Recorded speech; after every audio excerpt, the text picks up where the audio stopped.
Son histoire a tout d'un conte de fées, jusqu'à ce jour fatidique du 13 septembre 1982.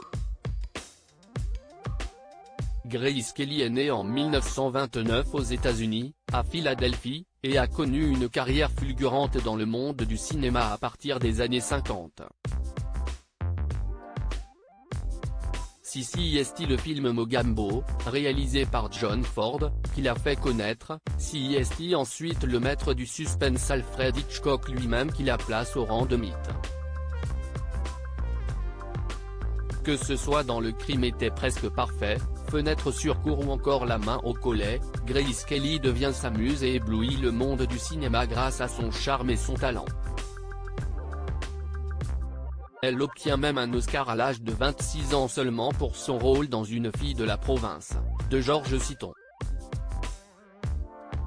Mais sa carrière d'actrice s'arrête brutalement.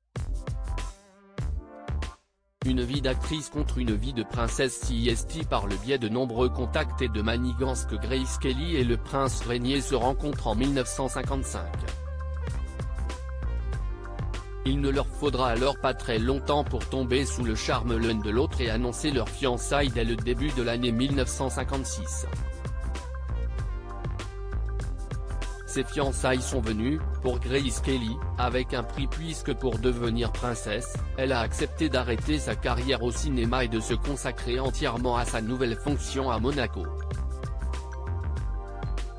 CSI désormais du rocher qu'elle fera rêver ses fans, qui revivront malheureusement dans ses derniers instants de vie une de ces scènes cultes de La main au collet, dans laquelle elle conduit une décapotable sur la route qui relie le Cap d'Aille à la Turbie. Un mal sournois la vingtaine d'années qui suit se passe dans la prospérité pour le couple formé par Rainier et Grace Kelly, qui ont ensemble 3 enfants, Caroline, Albert II et Stéphanie.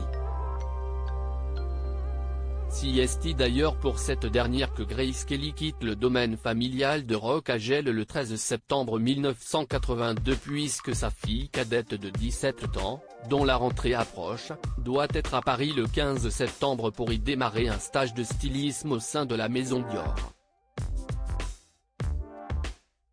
Mère de famille et princesse d'une communauté, l'ancienne actrice est stressée et doit, en plus, faire le trajet avec une adolescente de 17 ans particulièrement têtue et rebelle.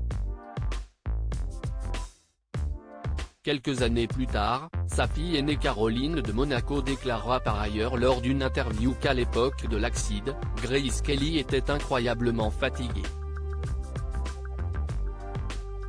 L'été a été très chargé, elle n'a pas arrêté d'aller à droite à gauche et de faire des choses tout l'été. Elle en avait trop fait. Elle ne s'en est jamais plainte, mais elle n'était pas en forme. D'autres rapportent par ailleurs que les semaines précédant l'accident, la princesse de Monaco souffrait de fortes migraines. Un mal dont l'origine ne sera identifiée qu'après sa mort.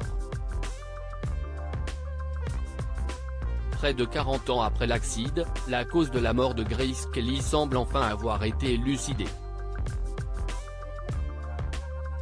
Les examens et opérations faits sur elle lorsqu'elle a été hospitalisée après son accident ont révélé que Grace Kelly souffrait d'un hématome cérébral qui a entraîné une perte de connaissance, et donc du contrôle de son véhicule au moment où elle se trouvait avec sa fille en voiture. Les causes exactes de cet hématome cérébral ne sont pas connues, mais les médecins ont expliqué qu'il était déjà présent dans le cerveau de Grace Kelly avant l'accident. L'attaque et l'accident qui ont suivi ont provoqué un nouvel hématome cérébral chez l'actrice, entraînant ensuite un état de mort cérébrale. Le 14 septembre 1982, la famille de Grace Kelly accepte de débrancher l'aide respiratoire qui la maintient en vie et CSI à 22h30 que la princesse de Monaco est déclarée morte. Elle avait 52 ans. Des rumeurs tenaces bien que l'hématome cérébral doublé d'une fatigue extrême ait expliqué l'accident de Grace Kelly et sa mort, de nombreuses rumeurs ont tourné autour de cette tragédie. La famille royale de Monaco a toujours attiré les ragots, et une tragédie comme celle de l'actrice était vouée à les multiplier. Une des rumeurs tenaces ayant circulé concerne la princesse Stéphanie de Monaco, que certains ont longtemps placée à la place du conducteur dans la voiture, et donc du responsable de l'accident.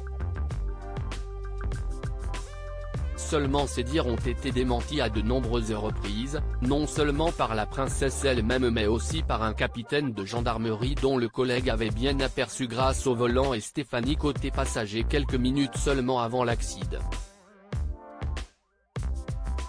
Des hypothèses liées à la mafia ou encore à la malédiction de famille Grimaldi continuent à circuler et à entourer cette tragédie d'un voile de mystère. Une femme comme les autres mystiques, iconique et immortelle à bien des aspects, Grace Kelly a aussi fasciné dans la vie que dans la mort, devenant une célébrité inatteignable, presque irréelle de par sa grâce, son talent et sa beauté. Pourtant comme l'avait si bien dit Stéphanie de Monaco, seul témoin des dernières minutes de Grace Kelly, sa mère une femme comme les autres, qui a succombé à la fatigue, au stress et à une attaque qui rappelle cruellement la fragilité de chaque vie humaine.